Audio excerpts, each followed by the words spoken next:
Here's the main.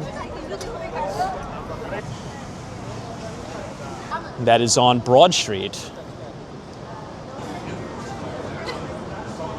It's the Wall Street Hotel.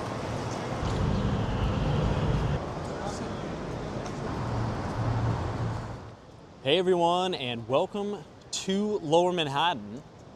Today we're going to be doing a full walking tour of Wall Street and Broad Street.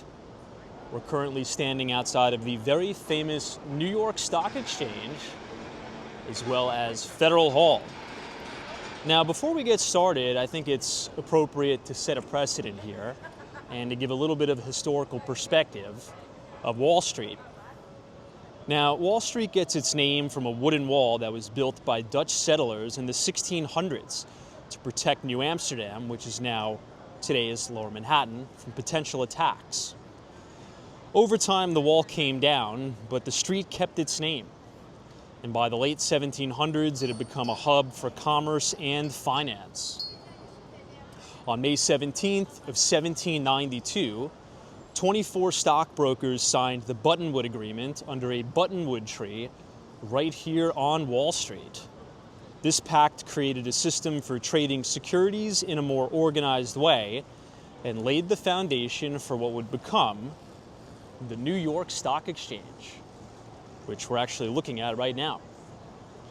The NYSE, or the New York Stock Exchange, was formally established in 1817 and is now the world's largest stock exchange by market capitalization. Its iconic building that we're looking at here sits at 11 Wall Street with the marble facade and these beautiful striking columns. Oftentimes when you have a new IPO or initial public offering, they'll have a big banner that encompasses those beautiful columns outside of the New York Stock Exchange. The building was completed in 1903. Inside those beautiful marble walls sits the infamous trading floor. Now, back in the day, traders used to shout and wave physical pieces of paper around. The system was quite chaotic. It was considered the open outcry system, but today, most trading is done all electronic. However, the floor of the New York Stock Exchange serves as a pretty good reminder of American exceptionalism and symbolism, but it is mostly used as a media coverage outlet for CNBC and other major financial publications. Now, just steps away, if we can zoom in right here, this is Federal Hall. Just steps away from the New York Stock Exchange. This is one of the most historic sites in all of the United States of America.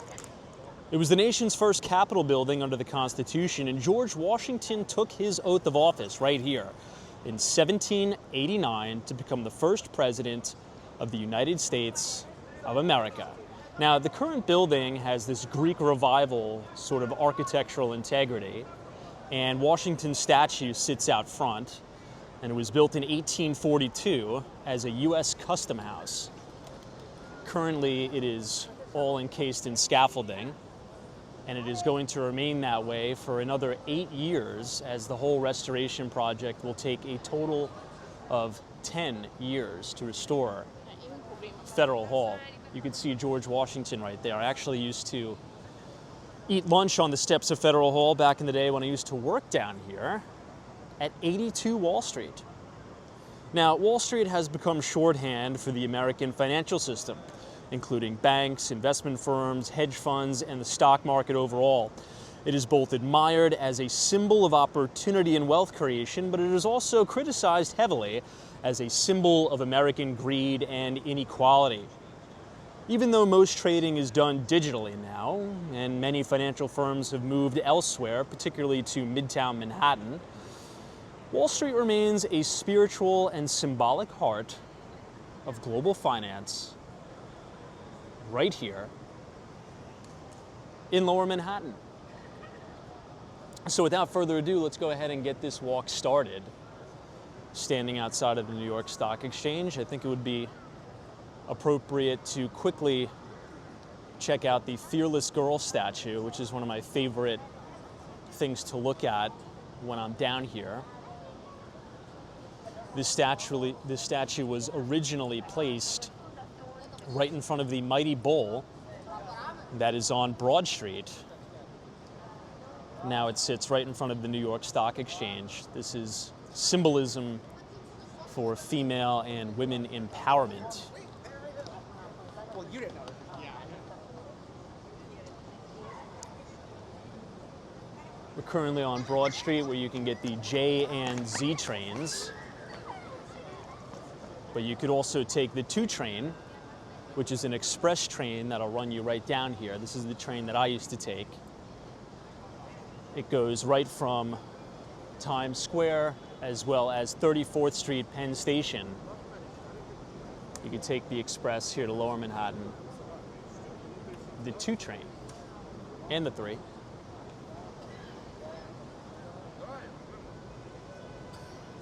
Let's quickly round this corner and you'll also see the Trinity Church.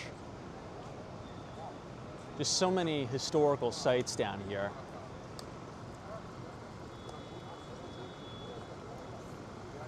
But it is true, and something that a lot of people don't know, particularly tourists, and maybe you don't have a financial background, you never worked on Wall Street, so maybe you wouldn't know this, but there's not a whole lot of financial activity that happens down here in Lower Manhattan anymore. Deutsche Bank, which was the last standing pure play bulge bracket investment bank. They used to have their offices right down here at 60 Wall Street.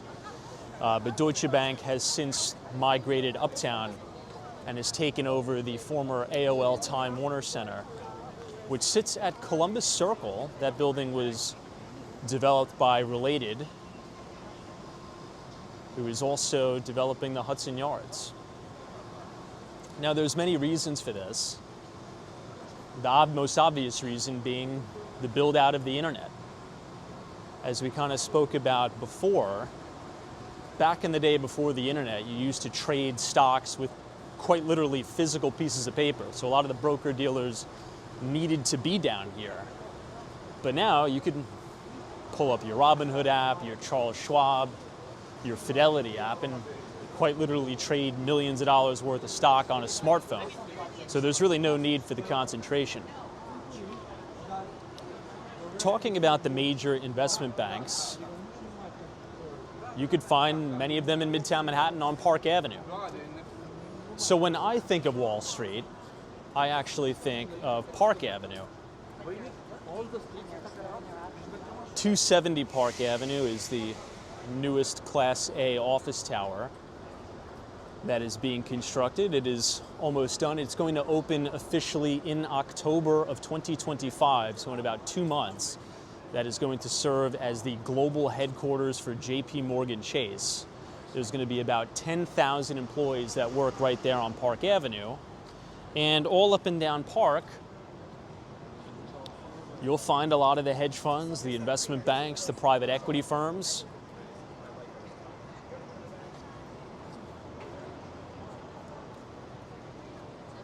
As they've kind of migrated to more Class A office towers in Midtown, where it's a little bit easier to get to.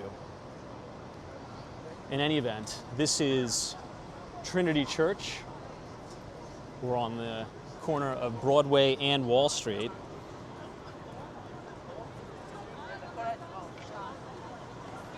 It's just an amazing building to look at. I love the architectural integrity of it. I think they still require you to go through a pretty intense security check in order to get in Trinity Church.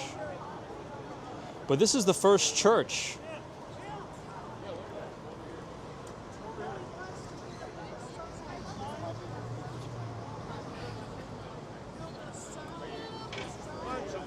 Let's go ahead and make this left.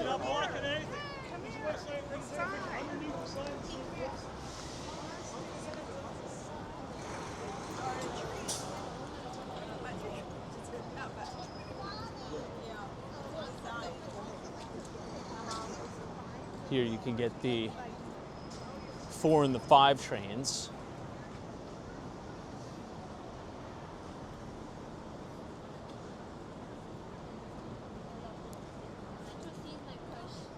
And I also want to tell you really quickly about this building. This is One Wall Street, which at the time was the largest office to condominium conversion in the city. And this was put on by the famous real estate developer Harry.Malloy, who is responsible for the Billionaires Row building, 432 Park Avenue. That is the former site of the Drake Hotel that was acquired by Malloy and later developed into 432 Park. This is also his project.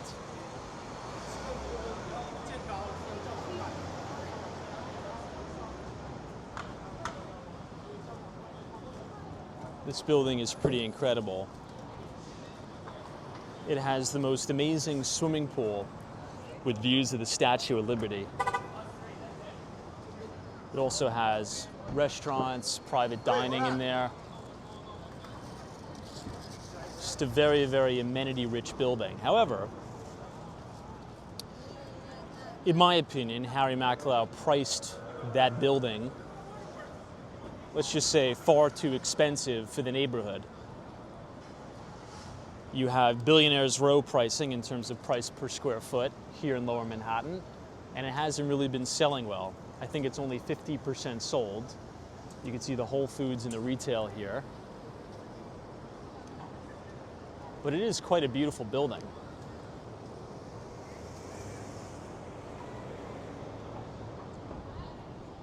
Pretty amazing.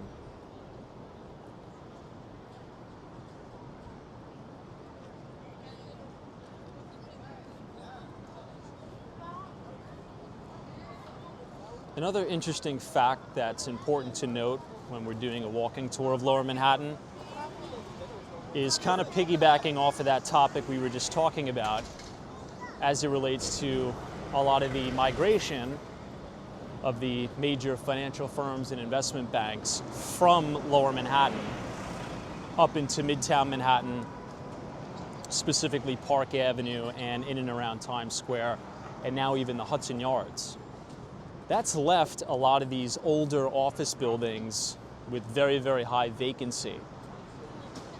So one of the things that developers have been doing in conjunction with the city of New York in terms of their zoning regulations and the like, is they've been converting a lot of those old office buildings into luxury condominiums as well as luxury rentals. You'll find the highest concentration of office to residential conversions right here in Lower Manhattan, specifically around Water Street.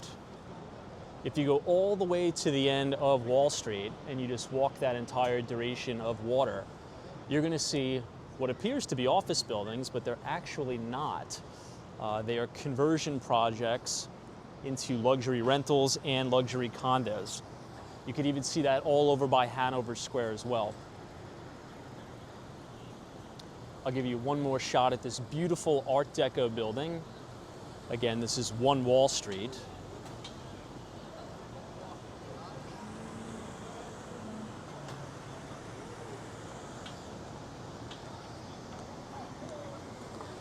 Now, it is a beautiful building and very aesthetically pleasing from the outside, but I will say, if you are used to the newer construction, the newer development with the floor-to-ceiling glass windows, if you step back inside an Art Deco style building, it can feel a little bit dark in terms of the units. And I feel this way also about the Waldorf Astoria residences right on Park Avenue. I mean, it's a stunning, stunning building, but the units can feel a little bit dark.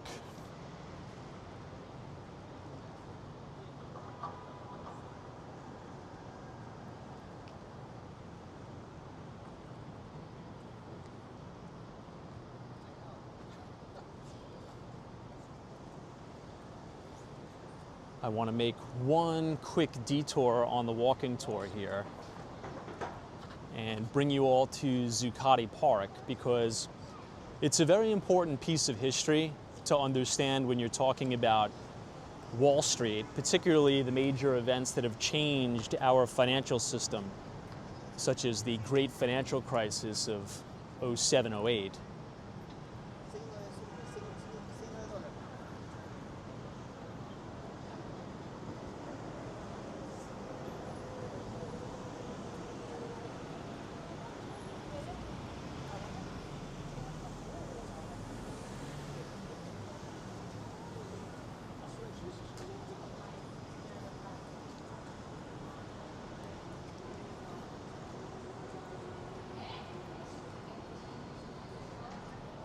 This is now Broadway, and we are walking northbound. If you were to take Broadway all the way up, you'll run into Fulton Street, which has a huge subway terminal, and you have these great views of One World Trade Center.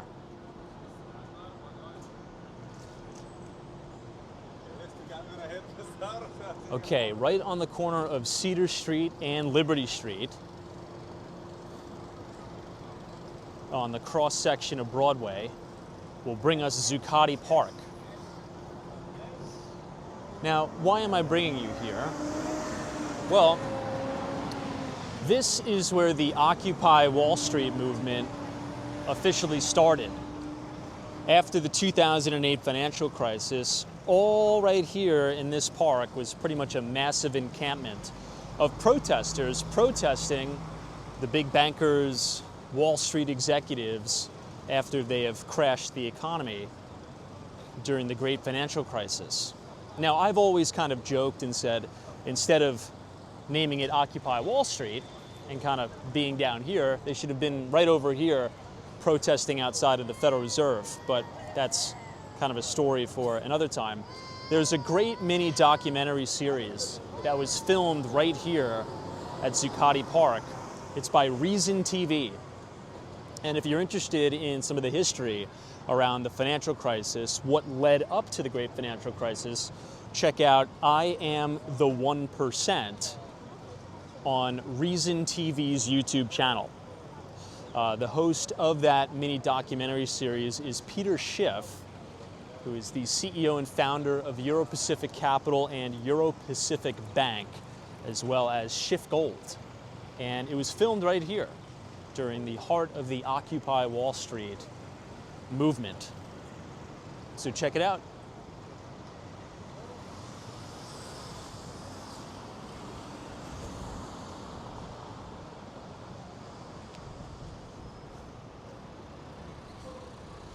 Across the street, you have the Brown Brothers Harriman.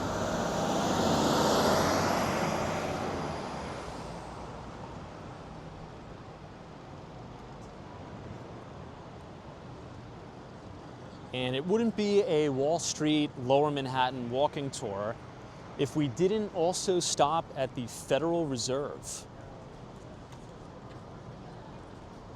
It's particularly relevant in today's financial and political climate, with current President Trump really putting a lot of pressure on Federal Reserve Chairman Jerome Powell to lower interest rates, which has come to much controversy because one of the things that is most sacrosanct about the Federal Reserve is its independence from a political entity or a political party. The Federal Reserve is supposed to act in complete independence of political means, so to speak. So the big, I should say, controversy of the day surrounding the Federal Reserve right now is if current President Trump should be able to, quote unquote, apply pressure to the Fed chair to lower interest rates.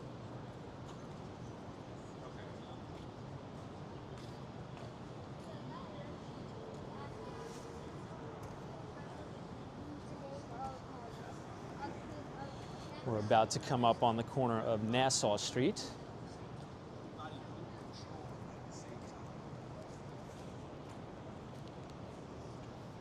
That's my favorite skit out of all albums because it doesn't take time. Everybody knows. Yeah, that's true. Okay, we are now on the corner of Nassau and Cedar Street, where we will make a left and you will see the Federal Reserve right here on the corner of Liberty Street. Yep.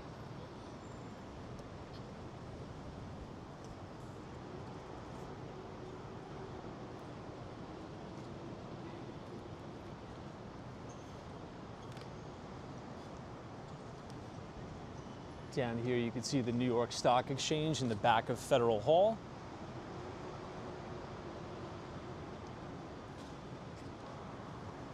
But I want to show everybody the Federal Reserve. If you come up here and stand on this kind of corner overlooking the Federal Reserve, this is where that famous scene in the movie Money Monster was filmed, where George Clooney has that suicide vest on.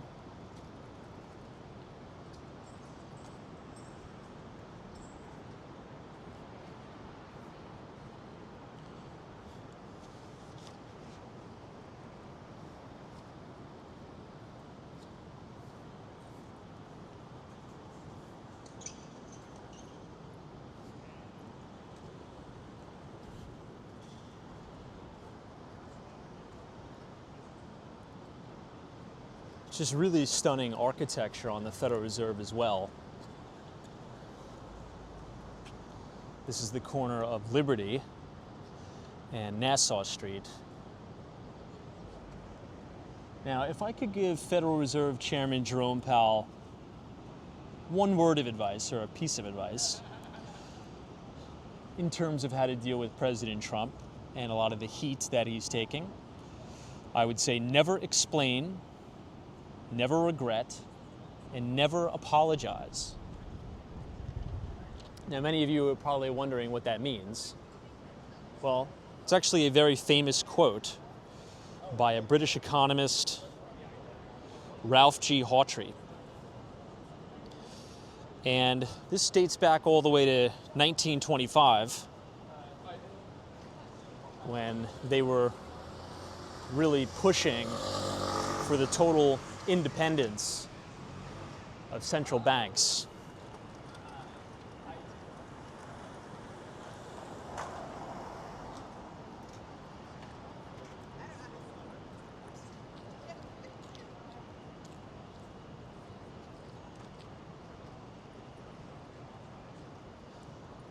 I believe one of the main reasons why it's so important to kind of have a Federal Reserve and just central banks in general totally separate from political influence is because of the turn of phrase, it's the economy, stupid, right? Many people cast blame at presidents as to why the economy is performing well or performing poorly, but in reality, a lot of that has to do with central banking and monetary policy. If you just so happen to be the President of the United States with a very accommodative Federal Reserve, well, chances are the economy is going to be doing rather well, the stock market will be performing rather well, unemployment will be relatively low, and asset prices will be trending higher.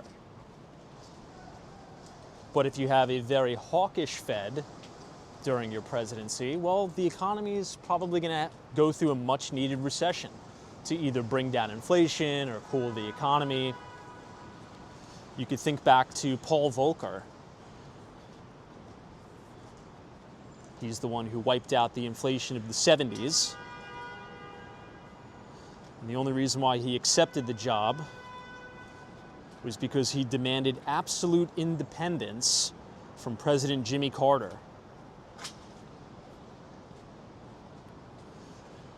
If you're going to kill inflation, you're going to have to jack interest rates up significantly.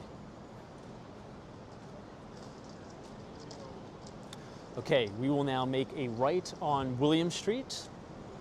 This is the corner of William and Liberty.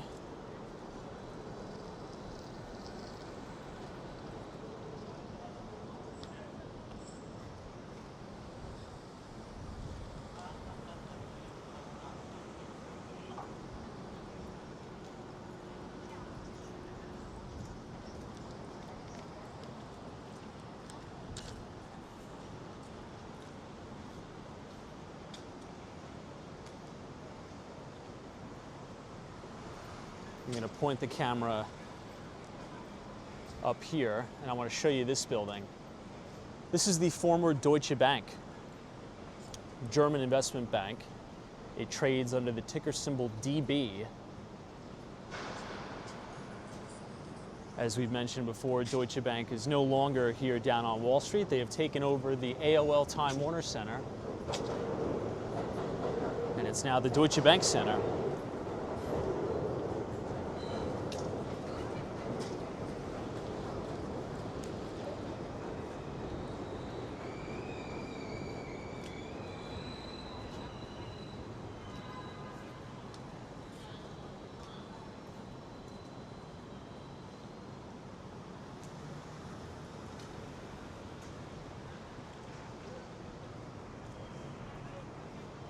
One of the best examples in terms of how accommodative and lackadaisical monetary policy can drive and inflate asset bubbles has to go back to the Roaring '20s, right? Think about millionaire banker Andrew Mellon. He put well, I think even a massive low interest rate regime is probably an understatement, but that propelled the massive boom of the Roaring '20s all the way up into the 1929 stock market crash and the Great Depression. So when you have everything firing on all cylinders, leaving interest rates artificially suppressed, that creates real distortions in the economy. And one of the things that I fear right now is that since 2008, I would say post-2008 world, what I've been most concerned about is this decade of ZIRP that we've experienced, and it's just kind of coming to an end right now. The problem is, when you have a decade of ZIRP, which is an acronym that stands for Zero Interest Rate Policy, it really benefits the individuals who own assets, right? Because if you make money extremely affordable or extremely inexpensive, what happens is, well, who has access to all of that cheap money, right? Not the common, average, everyday person like me and you. It's all the bankers, the corporations, extremely wealthy people that can take on essentially as much cheap debt as they want to invest into their businesses, to acquire stocks and real estate that are then inflated by all of the money printing as well as low interest rates. So if you work for a living and you are someone who can't invest, you live paycheck to paycheck, well, that environment's going to be very difficult for you because it's going to be hard for you to save and invest because seemingly every day stocks are going up, real estate values are going up, and if you don't own those assets, it's going to be hard to claw your way from the lower class to the middle class and the upper class. And that is why today, ladies and gentlemen, you have this massive wealth disparity between the haves and the have-nots, because we've essentially had monetary policy extremely loose for extremely long, which has inflated valuations in equities as well as real estate. And wealthy people tend to own stocks and real estate. In any event, this is the Bank of New York, which is now a museum.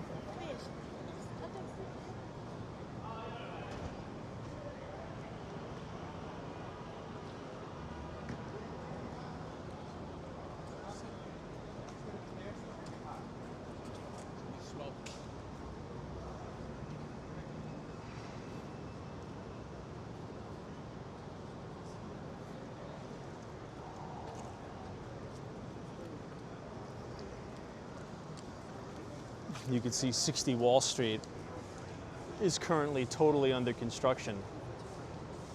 This is pretty wild to see, because when I worked down here, you used to have dozens of bankers running in and out of this building, shuffling off to meetings, getting lunch, and now the building is under a massive renovation project. It's still quite nice down here, though.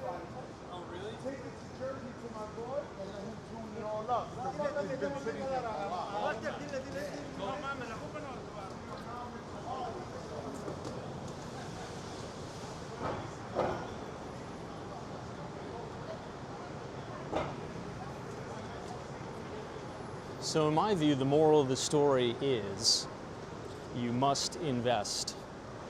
Even if you don't have money to invest, you must.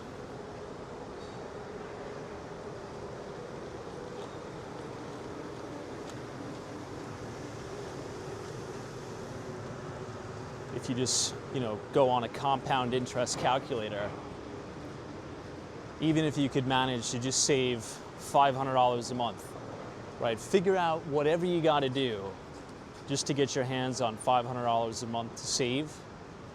if you start with nothing and save $500 a month, maybe you dollar cost average into the S&P 500 from the age of 20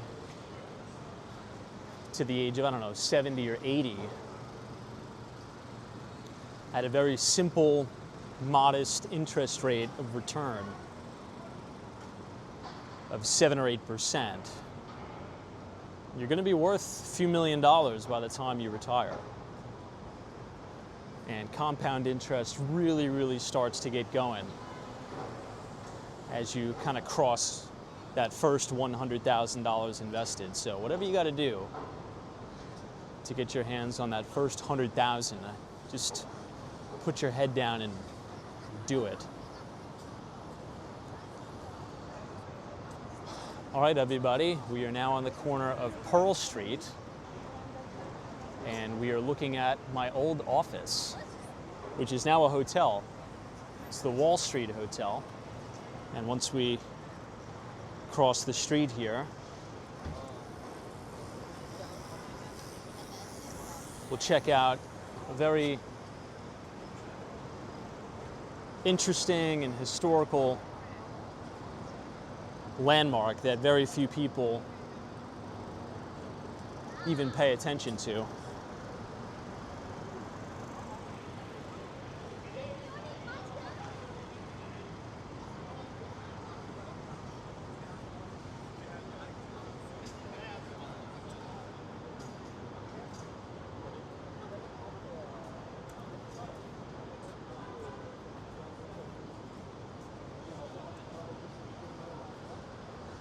Now, I'll try to adjust the brightness because you have these beautiful views of downtown Brooklyn and Brooklyn Heights.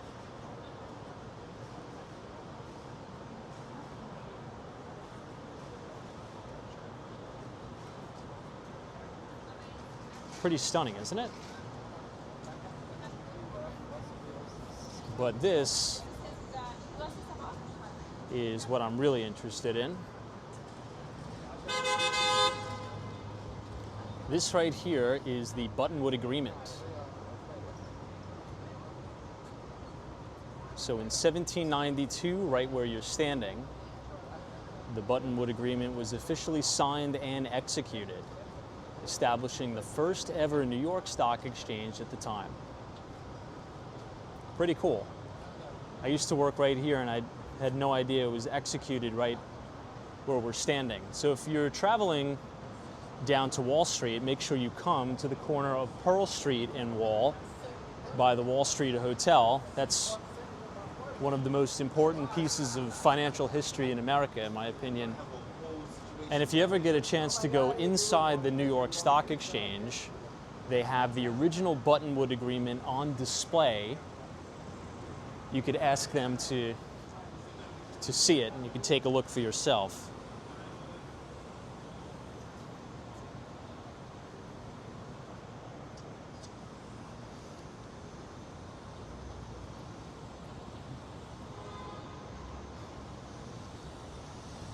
We are now on the corner of Water Street and Wall Street, and this kind of goes back to what we were talking about earlier. If you look across the street, you might think that this is an office building.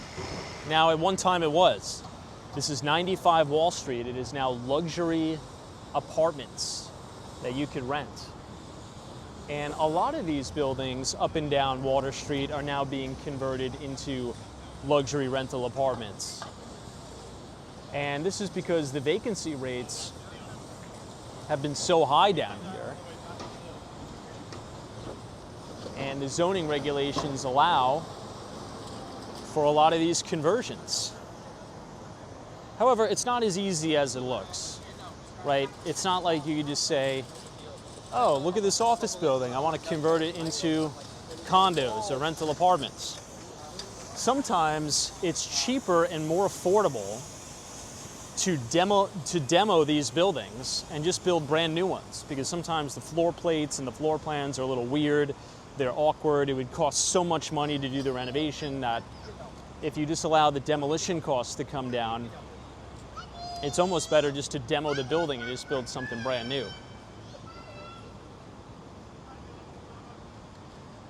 We'll walk straight down by the water.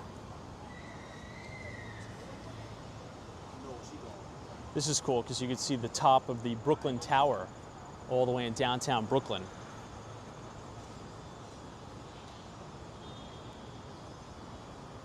So, okay, I did the math for all of you. Now that we're almost on the end of Wall Street, this is why it's so important just to invest anything you can. If you start at 20 years old, right, and you could just get your hand on $500, that's all you have to get your hands on, is $500 a month. If you invest over 50 years, which would be 70 years old, if you just put away $500 a month, and the S&P 500 on average over that time goes up 7%, which is right around where it usually goes up, you'll have $2,439,173 in your investment account by simply putting away $500 measly a month. Pretty incredible. Now, if you think about over your working career, right, chances are you're going to have the ability to put away a lot more than $500 a month. So just imagine what's possible if you can maybe make some more money and get a promotion and you're putting away $5,000 a month, right? If you're steadfast and you're disciplined over time through compounding, there's no reason why you shouldn't be worth, 10, 20 million bucks by the time you're 70. It's so possible and you can do it. You just got to invest for the long term.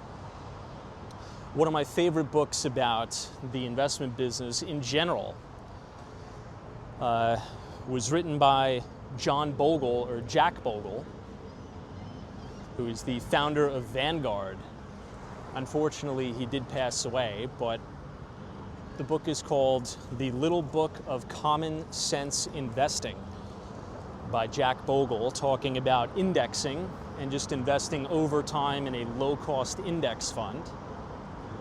I would advise everybody to read that book.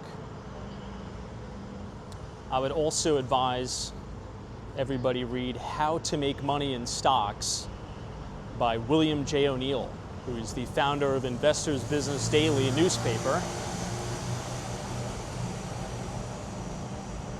He also unfortunately passed away.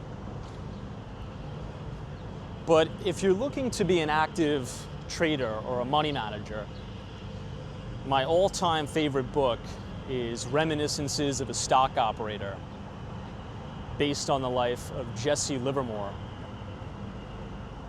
Those are my top three. In any event, we are now all the way at the end of Wall Street, my friends, overlooking the beautiful Brooklyn Bridge, as well as Olympia Dumbo. Is it just me, or does it seem like the water level is really high? I mean, look at that. I believe due to the water level is extremely high.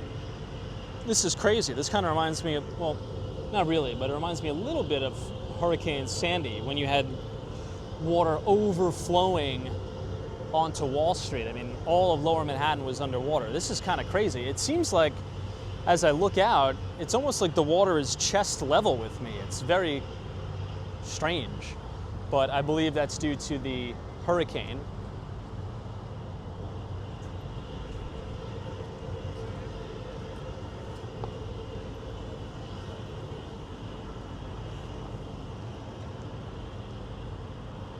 Pretty cool.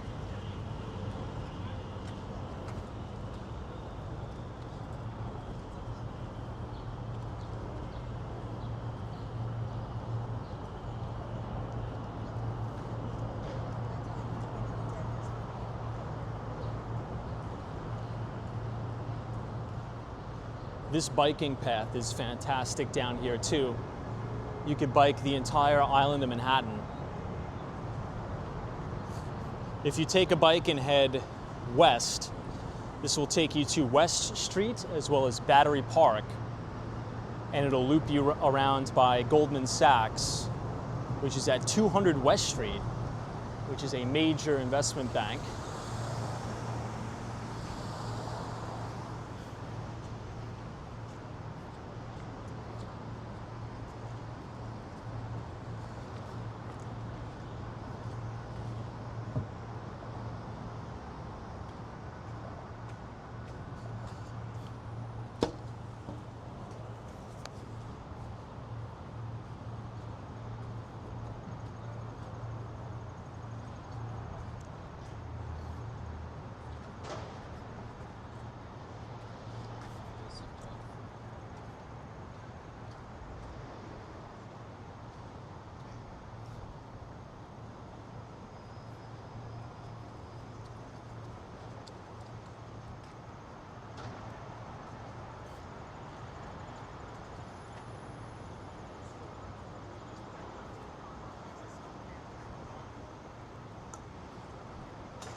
Now on the corner of Front Street.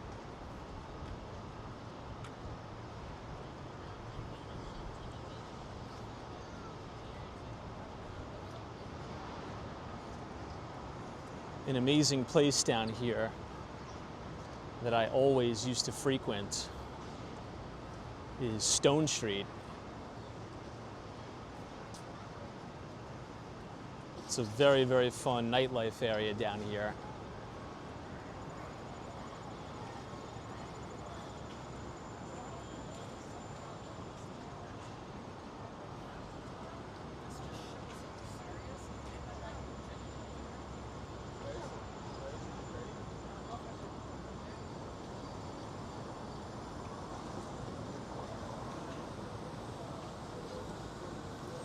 Okay, we have the light. So we'll go ahead and cross back to the north side of Water Street.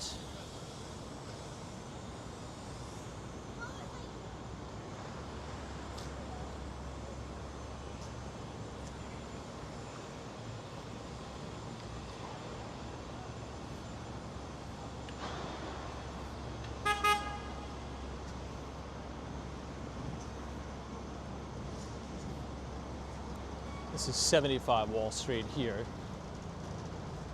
This is now a Naya, but this used to be a little mom and pop bodega I used to go to sometimes.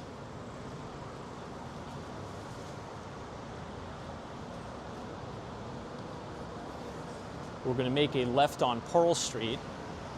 Again, this is the corner of Pearl and Wall.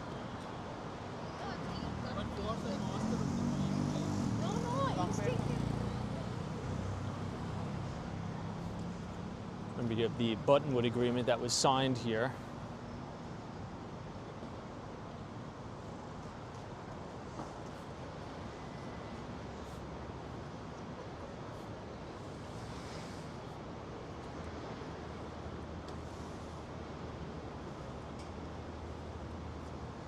That building to the left was the New York Coca Exchange.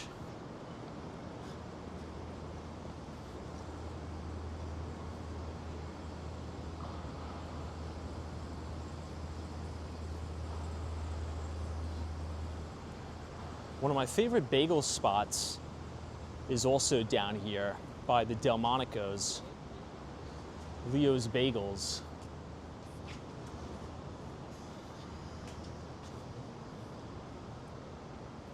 In my opinion, that's one of the best bagel spots in New York City.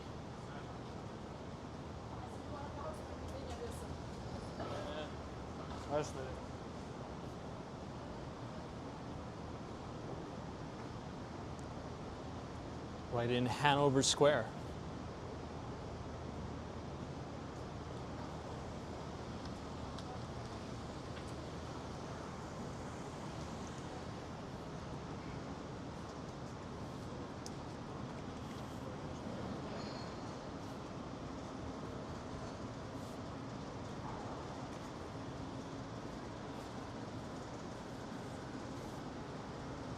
This is a great restaurant here, Delmonico's.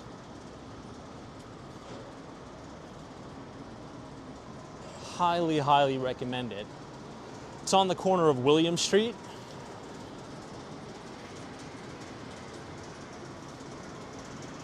If you're looking for some good steaks, you'll find it right there at Delmonico's. Also adjacent from Leo's Bagels.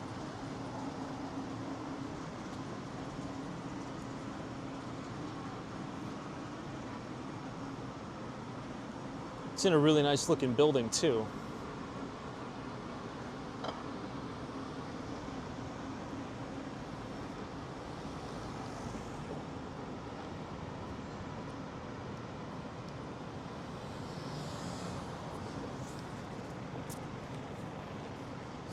We'll quickly take a detour and check out Stone Street.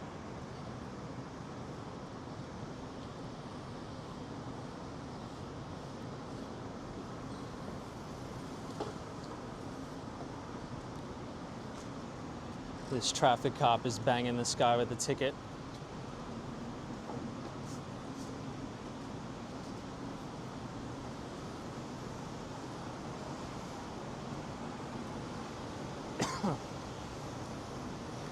Wow, here it is. I haven't been here in ages. Leo's Bagels.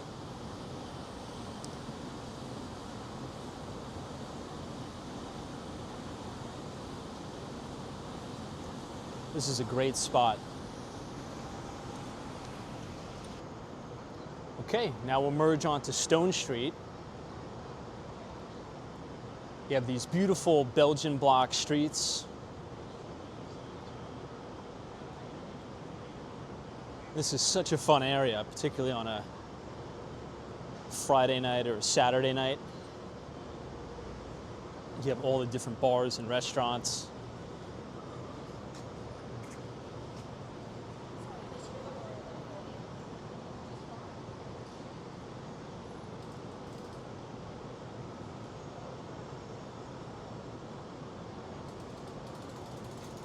Pretty cool.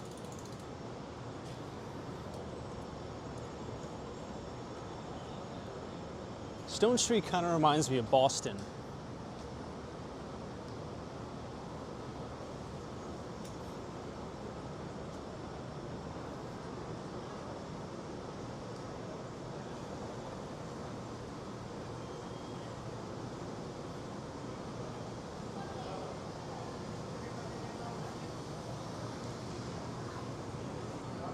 Such a fun vibe.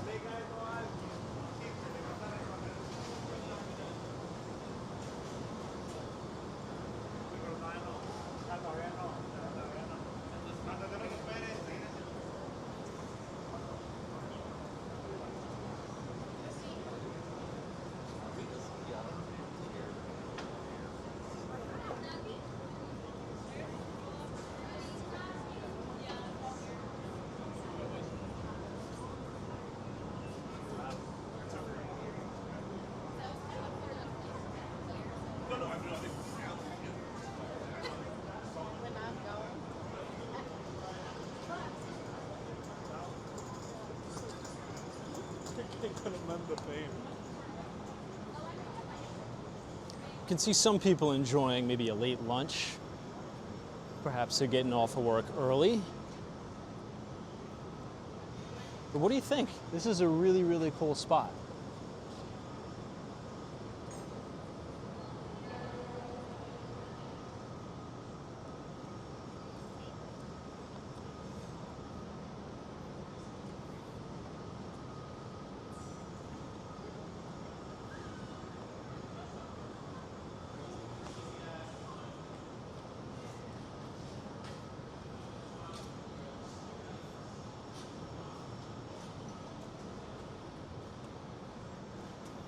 We'll loop back to Broadway.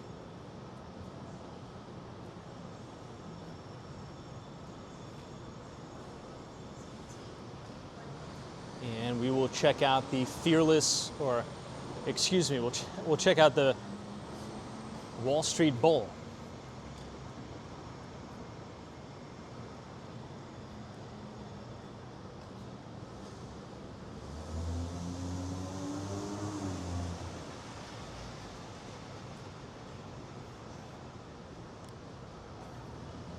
This is now the intersection of Stone Street and Broad Street.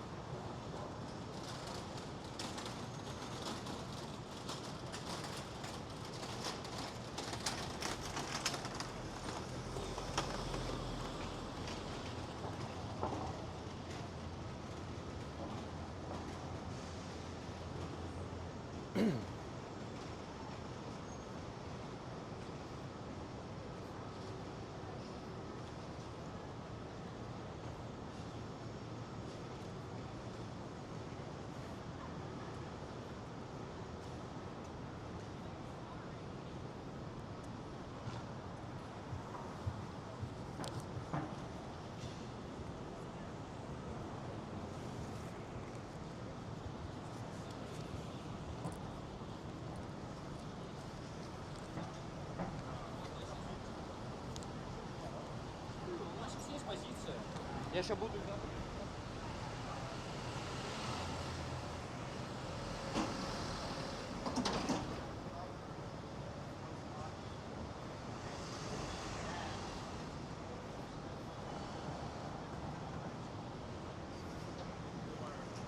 All right, Beaver Street.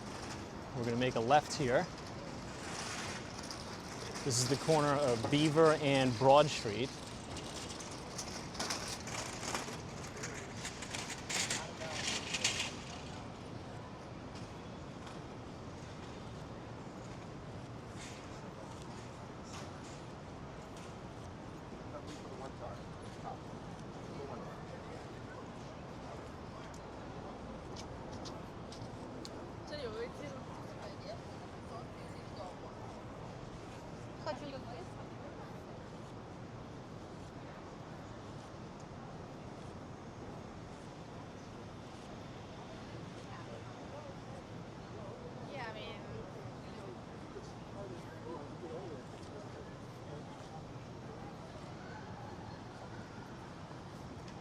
A fun fact about this Burger King right here on the corner of New Street and Beaver is that it was a critical part of the 9/11 recovery effort. And a lot of people don't know that, but this Burger King right here was the temporary headquarters of the New York City Police Department. And the FDNY used it as a major outpost. So if you Google September 11th, Burger King, you're going to see kind of the building with all markings of the NYPD, FDNY. This was the major kind of recovery outpost.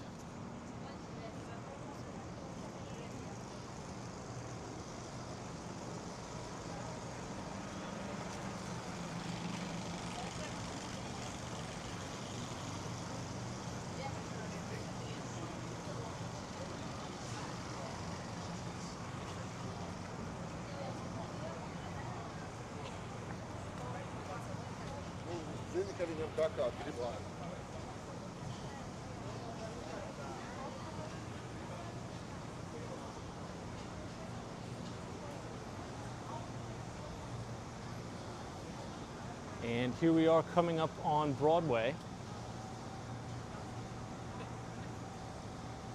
where we will see the main Mighty Bull.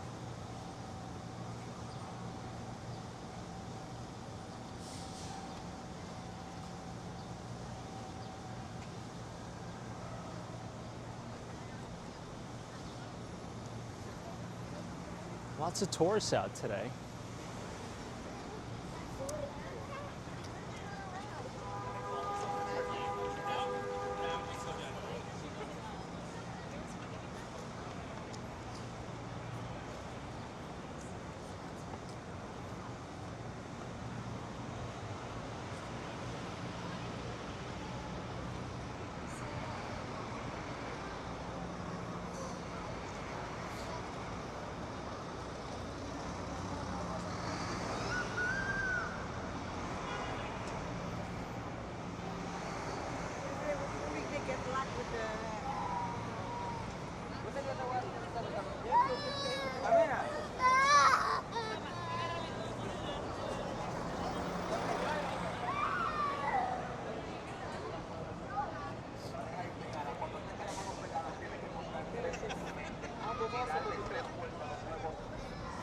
here's the main Wall Street Bull.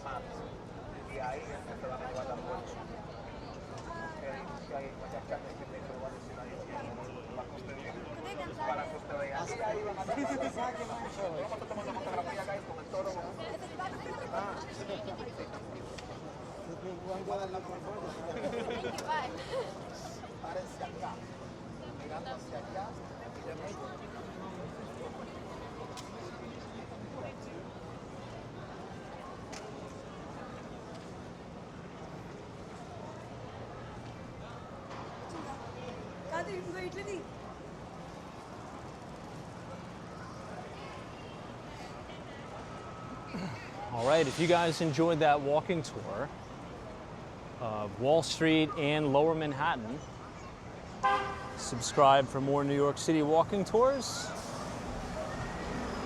And as always, we will see you in the next one, and thank you so much for watching.